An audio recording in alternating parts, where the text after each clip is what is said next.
tenho vontade de ser prefeito, tenho vontade de ser governador, tenho vontade de ser presidente da República, de ser secretário-geral da ONU. Agora Deputado, seja muito bem-vindo ao Platô e gostaria que o senhor falasse um pouquinho, se apresentasse e aí a gente começa. Obrigado, um prazer estar aqui. Kim Kataguiri, deputado federal por São Paulo, segundo mandato, por enquanto no União Brasil, indo logo para o Partido Missão, partido do MBL, e um dos fundadores do Movimento Brasil Livre.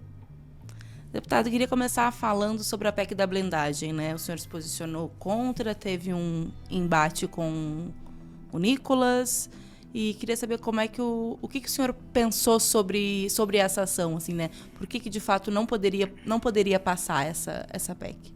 Porque qualquer deputado preso roubando, matando uma pessoa, traficando, poderia ser solto com voto secreto dos seus colegas, né? Seria um risco para a democracia. Isso é um risco para a democracia, para a sociedade, para a moralidade pública, para o próprio parlamento, assim, a quantidade de... isso seria um chamariz, transformar um parlamento num covil de proteção para o crime organizado, né? Porque um sujeito do PCC, do Comando Vermelho, que queira se blindar de ações penais, poderia facilmente disputar uma eleição para deputado federal e se aproveitar desse instituto, né? Você não corrige, você não remedia um abuso do Supremo Tribunal Federal com outro abuso. Aliás, uma das minhas frases preferidas do Barão de Montesquieu no Espírito das Leis é em que ele dizia que via os antigos abusos e via a sua correção, e via também os abusos da própria correção. Eu acho que essa frase encaixa-se perfeitamente na PEC da blindagem, porque existem 1 milhão de outras PECs e de outras maneiras de você frear os abusos do Supremo sem fazer a proteção de criminosos, né? Medidas mais, digamos assim, pacatas, consensuais, né, de mandato, de fim de decisão monocrática, de fim do foro privilegiado. Eu, no mundo ideal, e devo apresentar, aliás, uma PEC nesse sentido nas próximas semanas, que eu tenho trabalhado nos últimos 2 anos, seria mais radical. Tiraria o Supremo Tribunal Federal do Poder Judiciário. Na verdade, defenderia que houvesse uma Corte Constitucional que só julgasse leis em abstrato, não julgasse casos concretos, não julgasse pessoas, fizesse apenas controle de constitucionalidade, como acontece na Europa, né? Praticamente todas as cortes constitucionais europeias, elas são uma instância apartada do Poder Judiciário. Então, esse mesmo modelo aqui já garantiria um desenho institucional muito mais saudável do que a gente tem hoje, com um protagonismo exacerbado por parte do Supremo, tanto em relação a parlamentares, né? Nós temos hoje, salvo engano, 48 parlamentares que estão respondendo no Supremo por coisas que falaram. Um deles sou eu. O que claramente configura um abuso por parte do Supremo, que deveria punir, investigar e conduzir processos criminais contra criminosos, né? Não contra pessoas que falam A ou B. E no outro ponto, do próprio abuso do Supremo em relação a legislar, em atropelar as nossas prerrogativas. A gente viu isso em alguns casos, mais recentemente, quando a presidente era a ministra Rosa Weber, ela sinalizou pautar a votação sobre o aborto. Agora o ministro Barroso diz que deve depositar o seu voto antes de renunciar ao cargo, que é uma matéria atinente ao parlamento, a discussão do marco temporal, a discussão do licenciamento ambiental, que muito em breve deve chegar ao Supremo Tribunal Federal e também é uma matéria que é particular do parlamento. Então, esses dois aspectos estariam bem limitados caso o Supremo não fizesse parte do Judiciário. Deputado, anistia agora, né? O senhor também já se manifestou a favor da dosimetria, né? Dizendo que seria a favor dessa redução de penas, mas não para os líderes dessa tentativa de golpe. Por que o senhor acredita que é possível essa dosimetria e por que não para esses cabeças do movimento? Primeiro porque Bolsonaro e Braga Neto e o núcleo duro, o general Heleno, eles foram covardes de tentar manter o poder a todo custo, utilizando pessoas vulneráveis e manipulando essas pessoas para irem para frente de quartel, para fazer o 8 de janeiro, enquanto o próprio Bolsonaro foi passar a transição na Disney, né, nos Estados Unidos. E colocando todas essas pessoas na linha de frente de maneira bastante covarde, vendendo falsas esperanças para essas pessoas. Então eu acho que tem uma responsabilidade moral de Bolsonaro e do seu núcleo em relação a essas pessoas. O segundo ponto é que a tentativa de golpe foi bastante tosca, rocambolesca, assim, ao ponto de você deixar a prova de imprimir a minuta de golpe na impressora do Palácio do Planalto e de submeter essa minuta aos comandantes das 3 armas sem saber qual seria a resposta, né? Nós tivemos a um sim de ter um golpe de Estado, que era o sim do comandante do Exército, que é a principal, que é a força mais poderosa, né, das nossas Forças Armadas. E se o comandante do Exército não tivesse ameaçado prender o Bolsonaro, o Bolsonaro poderia ter levado aquilo em frente. Então, não defendo de nenhuma maneira que tenha qualquer tipo de anistia para ele, apesar de reconhecer que o processo no Supremo, não do ponto de vista material, mas do ponto de vista formal, violou garantias, né? O prazo para resposta da acusação, o não acesso durante a fase de inquérito aos documentos para que a defesa pudesse se preparar para a resposta da acusação, o prazo para as alegações finais, o próprio foro, né, em que o Supremo ele não adotou nenhum dos 2 entendimentos possíveis, né? Um era o que era o entendimento, segundo o texto literal da Constituição, de que quem não tem cargo não tem foro. Então, Jair Bolsonaro deveria ter sido julgado na primeira instância. Agora, se o Supremo resgatasse a jurisprudência do Mensalão e dissesse, olha, como tinha gente com mandato envolvido à época dos fatos e esse é um caso de grande relevância nacional, vamos puxar para o Supremo, ele deveria ter sido julgado pelo Pleno e não por uma turma, né? Então, não deixo de reconhecer os abusos contra ele também porque ele é meu adversário político. E em relação às pessoas, eu acho que elas deveriam responder pelos crimes que elas cometeram, de dano ao patrimônio, de agressão a policial militar, enfim. E não 17 anos por tentativa ou por abolição violenta do Estado Democrático de Direito, ou por tentativa de golpe. Primeiro porque ou é um ou é outro, né? O Supremo já pesou a mão juntando as duas coisas, porque é impossível você cometer os 2 crimes ao mesmo tempo, porque a gente tem no direito penal o princípio da consunção, né? Os crimes menores eles são absorvidos como meio pelo crime maior e isso não foi aplicado pelo Supremo para essas pessoas, fora casos de decisões teratológicas, assim. 2 me chamam a atenção. Uma que tomei conhecimento pela imprensa, né, do sujeito que era morador de rua, foi preso e processado numa denúncia de copia e cola, como se ele tivesse participado da manifestação, né? E aí você vê a defesa é até um pouco constrangedor para a Procuradoria-Geral da República e para o Supremo. Ele fala, não, mas o que você estava fazendo lá no dia? Eu falo, eu moro ali. Eu tô lá todo dia, né? Eu tava lá no 8 de janeiro, eu tava lá 7 de janeiro, 9 de janeiro, então foi até um pouco constrangedor para a PGR. E um outro caso, que esse eu conheci porque coincidentemente a minha ex-professora de Direito Penal foi advogada desse caso, de um sujeito que era Uber, né? Levou uma senhora lá pra manifestação e foi preso, como se estivesse participando, né? Porque a polícia militar abordou dizendo, vamos levar vocês pra um lugar seguro. Quando você viu o lugar seguro era Papuda. Então há esses casos também bizarros que, infelizmente, o primeiro que o Supremo não tem estrutura pra julgar casos criminais nessa quantidade de pessoas. E daí essas aberrações aconteceram. Segundo, que teve uma ânsia muito grande de punir todo mundo, inclusive quem não invadiu nada, quem não depredou nada e quem não agrediu ninguém. Agora, aqueles que cometeram crimes devem responder pelos crimes que cometeram, o que eu não acho que tenha sido o caso nesse julgamento. E essa pauta tá um impasse no Congresso, né? Agora, aparentemente tá meio morta. Se transformou em dosimetria. Que solução o senhor acha que tem que dar para ela, né? Como é que o Congresso vai resolver o que lhe cabe sobre esse texto? Olha, eu acho que primeiro ficou muito claro pelas mensagens vazadas ali, trocadas entre o Malafaia, o Eduardo Bolsonaro e o Jair Bolsonaro, que o grande interesse é anistiar o Bolsonaro. Que o discurso de vários bolsonaristas de que pelas pessoas que estão presas injustamente, de que é pela Débora do Batom e etc., morre a partir do momento em que a família Bolsonaro admite que é um instrumento, essas pessoas, até a própria anistia dessas pessoas é um instrumento para livrar o Bolsonaro e tentar fazer com que ele seja candidato. Coisa que, aliás, mesmo dentro dessa própria confusão entre defender o interesse dessas pessoas e defender o interesse do Bolsonaro, tem uma confusão maior, que é o Eduardo, que quer fingir que quer ajudar o próprio pai, mas no final das contas quer que ele próprio seja o candidato.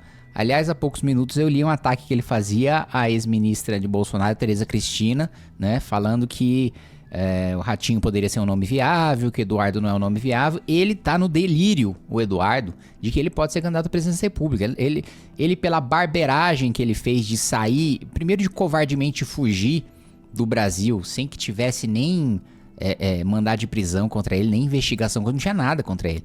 Ele poderia estar aqui tranquilamente, como o Flávio está aqui tranquilamente. Não está acontecendo nada contra o Flávio. E como não aconteceria nada com o Eduardo. Mas só de ter uma possibilidade que um deputado entrou com um pedido de prisão, coisa que assim, não existe isso, de uma pessoa comum entrar com um pedido de pessoa comum, não é Ministério Público para entrar com pedido de prisão de ninguém.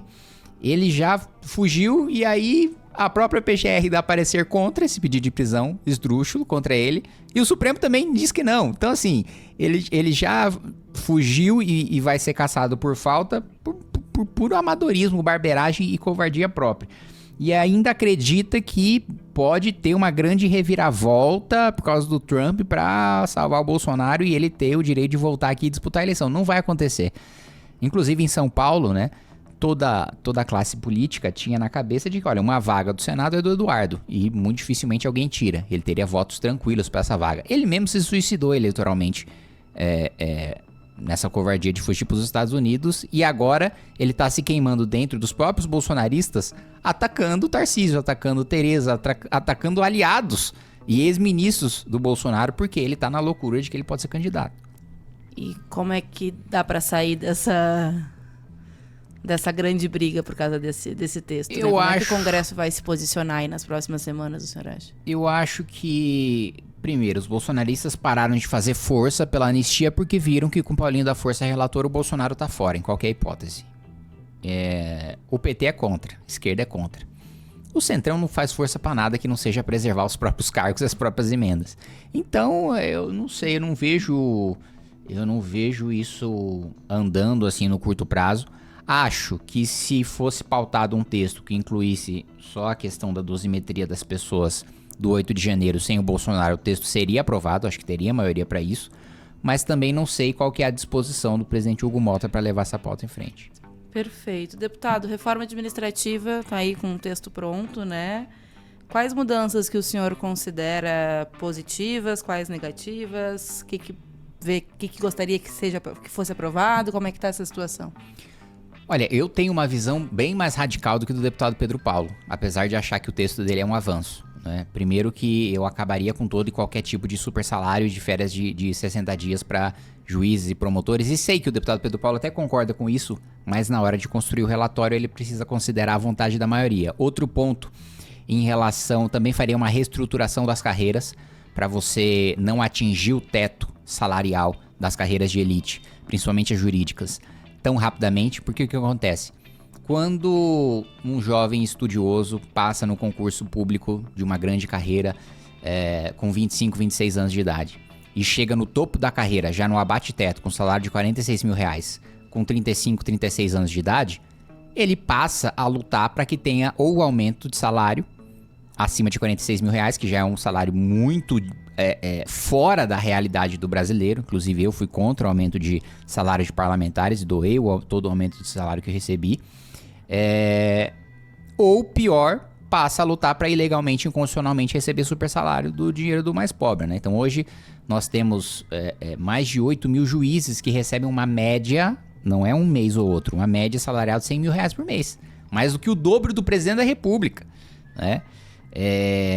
Eu também restringiria muito a estabilidade, porque em países desenvolvidos, e mesmo em países emergentes que são melhores do que a gente, estabilidade é para carreira típica de Estado. Estabilidade é para aquela carreira que envolve interesse de gente poderosa, fiscalização e controle, Controladoria Geral da União, Ministério Público, Polícia, que pode entrar em conflito com alguém que tenha poder e que, portanto, tem que ter estabilidade para proteger a sua função.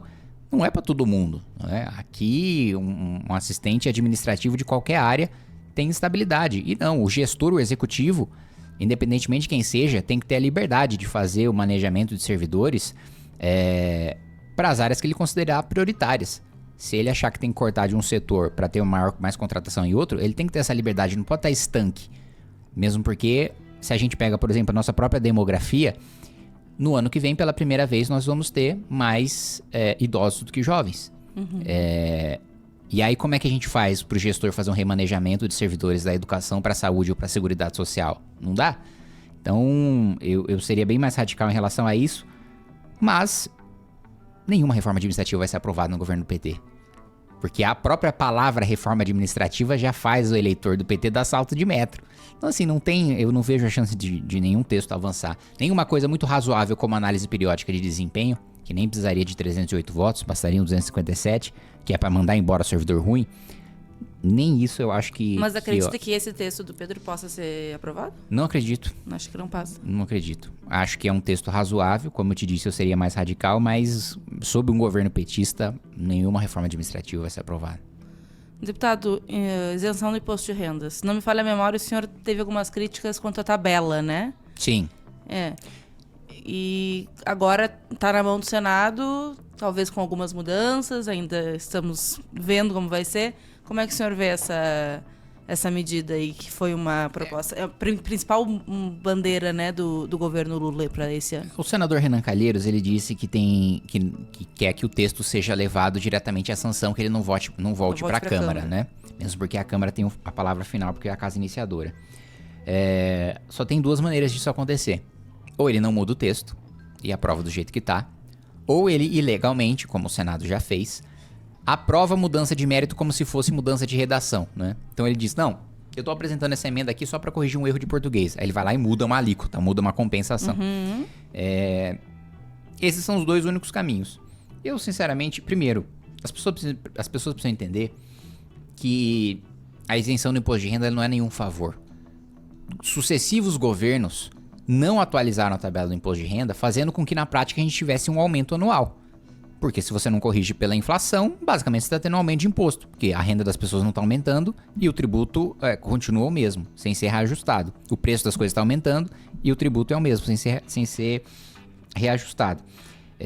A isenção já seria se a gente tivesse uma correção automática pela inflação, que foi uma coisa também que o governo não deixou votar, em parceria com o deputado Arthur Lira. Se tivesse essa renovação automática, não só a gente já teria a isenção até 5 mil, como as faixas superiores também estariam sendo contempladas. E as faixas superiores, elas, diferente do discurso, né, do governo, não é super rico. Quem ganha 7.500, quem ganha 10.500 não é o George Soros, não é o Warren Buffett, né? A gente tá falando de engenheiros, advogados, médicos, enfim. E não entraram, né, no reajuste. Foi feita a isenção sem o reajuste do resto da tabela. Esse é um ponto. O outro ponto é que o governo não precisaria de compensação, porque ele já teria compensado, seja com o aumento do IOF, seja com a medida provisória 1303, se eles tivessem aprovado. Porque não caiu o IOF, eles compensaram uma coisa que já tinha arrecadação, né? Então, olha, deixei de arrecadar, criei uma nova medida de compensação. Ah, mas peraí, agora eu compensei, sendo que eu já tinha arrecadado antes. Então, foi basicamente um aumento de imposto para o governo ter mais dinheiro em caixa para gastar no ano que vem, né? E se fosse o senhor o criador dessa reforma, assim, que medidas o senhor priorizaria para garantir a justiça fiscal, vamos dizer assim? Primeiro, 15 bi de corte de super salário. Já seria uma economia anual que cobriria boa parte dessa isenção. Segundo, corte de privilégio tributário. A gente tem hoje, dos 800 bi que a gente tem de renúncia, cerca de 150 a 200 bilhões vai para grandes empresários, né? Boa parte do resto não vai, que isso também é um discurso que o governo usa de maneira falaciosa, né?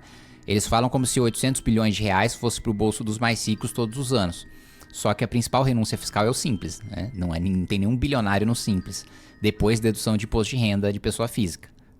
Aí nós temos também top 5, a isenção dada para entidades de assistência social, que entram para suprir uma deficiência do Estado, onde o Estado deveria agir, falha, a iniciativa privada, a sociedade civil, se organiza para fazer caridade.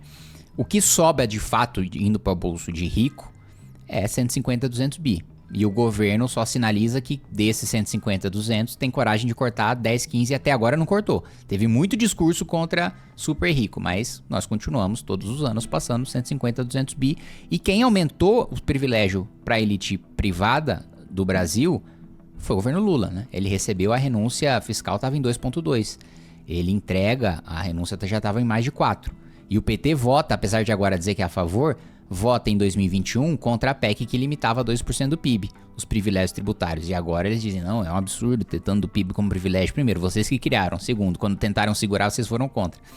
Então, primeiro que essas duas medidas já dariam aí, 3, 4 isenções de imposto de renda. Mas eu ainda adicionaria corte de emendas parlamentares.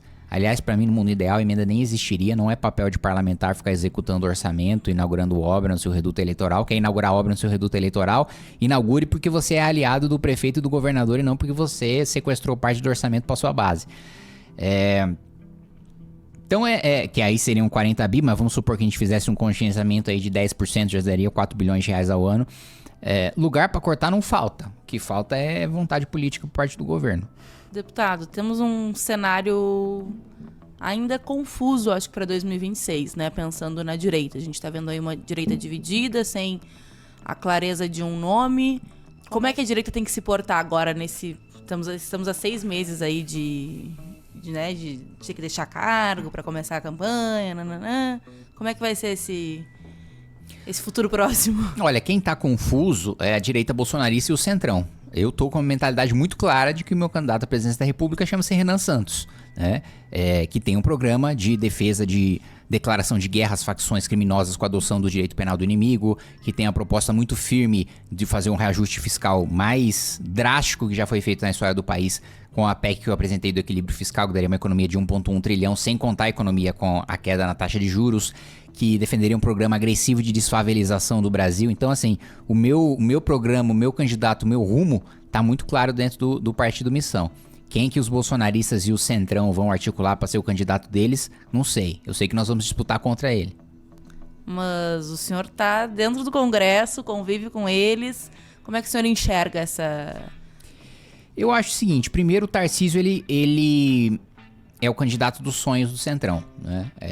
O Centrão entende que teria espaço num governo Tarcísio, primeiro porque ele sairia com uma coligação tão grande que antes de assumir a presidência da República ele já ia estar devendo um boleto gigantesco, antes de mandar o primeiro projeto para o Congresso Nacional.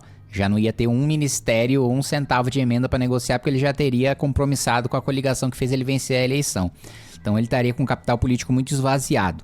Mas o Tarcísio não tem coragem de fazer um mínimo de enfrentamento em relação, ou de ter 1% de grito de independência em relação ao Bolsonaro. Então ele só sai se tiver 100% de certeza que vai ter o apoio do Bolsonaro, que não vai ser atacado pelos filhos do Bolsonaro. Isso não vai acontecer. O Eduardo vai continuar atacando o Tarcísio porque o Eduardo quer que o candidato seja ele. E o Jair não vai dar a palavra dele, primeiro porque ele também é outro iludido que acha que tem alguma chance de reverter a sua inelegibilidade e ele ser o candidato. E segundo também porque não é como se a palavra do Jair na política valesse muito, porque ele também é conhecido por prometer várias coisas para os seus próprios aliados bolsonaristas e depois não entregar esses apoios. Aí o que sobraria seria o Ratinho, mas o Ratinho não é um nome que tem grande simpatia, né, dos bolsonaristas, então não sei como é que ele se equilibraria nesse xadrez, se ele ia conseguir puxar como voto útil, né, mesmo com um bolsonarista meio tampando o nariz votando nele. Então, não sei, eu acho que essa é uma equação que... Tá difícil, né? Não sou eu o aluno que vou ter que solucionar. E como é que tá a situação do Missão no TSE hoje, deputado? E outra coisa, a sua desfiliação já é pública, né? O senhor já falou sobre. E aí tem 2 possibilidades para sua idade, né? Se tentar um terceiro mandato ou governo. Como é que tá essa... Existe essa dúvida? Não existe? Como é que tá a sua situação em 2026? O primeiro ponto sobre partido, a parte mais difícil já foi, que era a validação das assinaturas. Teve o prazo de impugnação, e aí muita gente fez acusações levianas, né? A coleta de assinaturas foi fraudulenta, vocês escondiam que era pro partido, na própria ficha tá escrito que é pro partido e tava todo mundo com crachá, né? Muita gente falou muita besteira, mas o que eu achei curioso é que teve prazo de impugnação, para que todas essas pessoas que falaram coletaram irregularmente, não sei o que lá, fossem lá e contestassem no tribunal. Não teve nenhum pedido de impugnação, então... É até bom que ninguém tenha impugnado, porque aí a gente processa eles e ganha indenização, ajuda a financiar o partido. Outro ponto, Procuradoria-Geral Eleitoral também não apresentou nenhum óbice, deu parecer favorável. Então, deve ser um julgamento homologatório, assim, sem grandes controvérsias, e que deve acontecer até o final desse mês. Sobre a minha situação, nós vamos bater o martelo se sai o candidato a deputado federal ou a governador no nosso Congresso Nacional, dia 29 de novembro, que aliás nós substituímos, agora não é mais um Congresso Nacional, é o primeiro festival do Movimento Brasil Livre, que a gente vai fazer no dia 29 de novembro. Até lá a gente deve bater o martelo, não só sobre esse assunto em relação a mim, mas em relação a outras situações ao redor do Brasil. E o senhor tem vontade de ser governador? Eu tenho muita vontade de ir pro executivo, sim.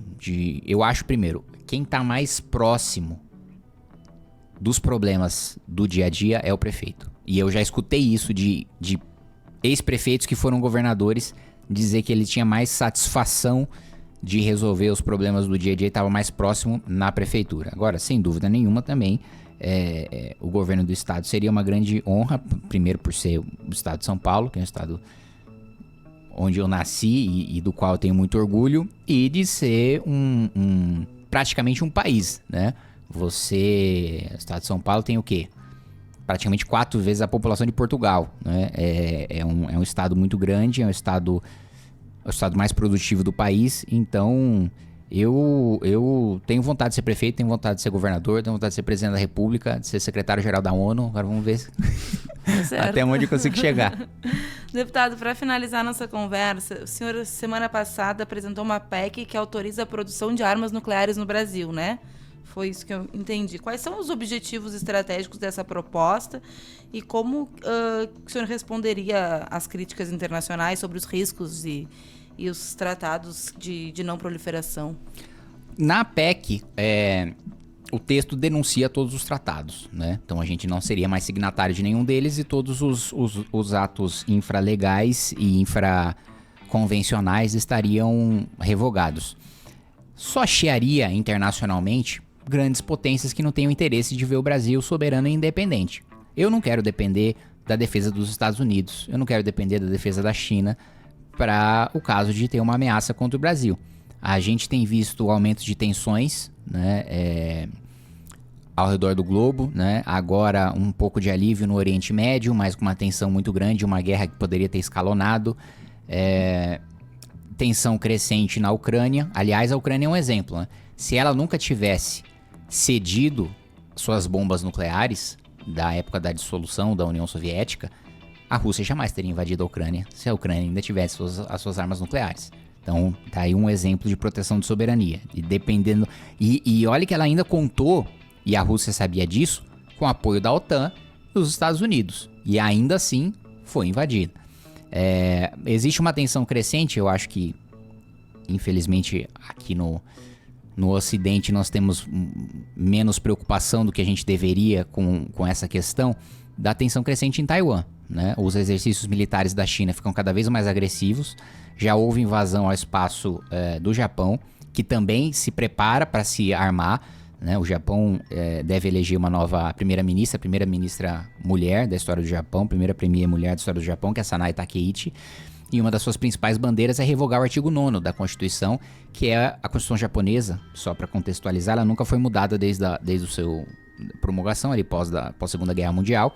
E o artigo 9º, ele proíbe o Japão de ter forças armadas, né? Ele só pode ter forças de autodefesa. E essa seria a primeira mudança na Constituição japonesa para ter forças armadas, justamente antevendo uma invasão da China em Taiwan, porque Taiwan é, digamos assim, uma última linha de defesa entre a China e o Japão. E não só isso, como também dobrar o investimento do PIB em defesa. Então, considerando o contexto global, considerando que a gente não pode deixar nossa soberania e nossa capacidade de defesa emprestada para outros países. E uma crítica que eu escuto muito também e tal, mas não tem outras prioridades? Sem dúvida nenhuma, nós temos muitas deficiências em muitos setores. Agora, não é porque tem um buraco na minha rua que eu não posso solucionar, sei lá, fazer um monotrilho no estado porque existe um problema ali imediato na frente da minha casa não solucionado. Exemplo disso, Índia, Paquistão, ambos têm indicadores sociais, né, e índice de saneamento básico e mortalidade infantil que deixam muito a desejar, mas tem a garantia de ter uma bomba atômica como uma maneira de dissuadir qualquer país a invadi-los, né? E o senhor está tendo apoio? Como é que está a articulação com seus pares? Olha, surpreendentemente, eu acho que eu nunca tive tanto apoio por parte da esquerda, principalmente da esquerda materialista, né? Principalmente a esquerda mais ligada a não identitária, né? A esquerda, de fato, que tem um apego maior pelas questões materiais e que considera que a superestrutura, né? O direito, a política, a cultura, as artes, enfim, são só uma maneira de mascarar relações materiais de opressão, mas que essa que parece ter uma preocupação maior com defesa, com soberania do que a esquerda identitária, mais identificada com o PSOL. Incrivelmente, né, vários dos comentários que eu tenho lido olha, discordo de tudo do Kim, mas isso aí eu concordo. Ao mesmo tempo, muitos setores de direita nacionalista também, que por vezes discordam da defesa que eu faço de economia de mercado, também têm apoiado, então eu sinto um apoio maior do que eu esperava. Perfeito, deputado. Eu agradeço pela presença. Podemos nos encontrar aí em outras oportunidades. E muito obrigada. Eu que agradeço. Um prazer participar.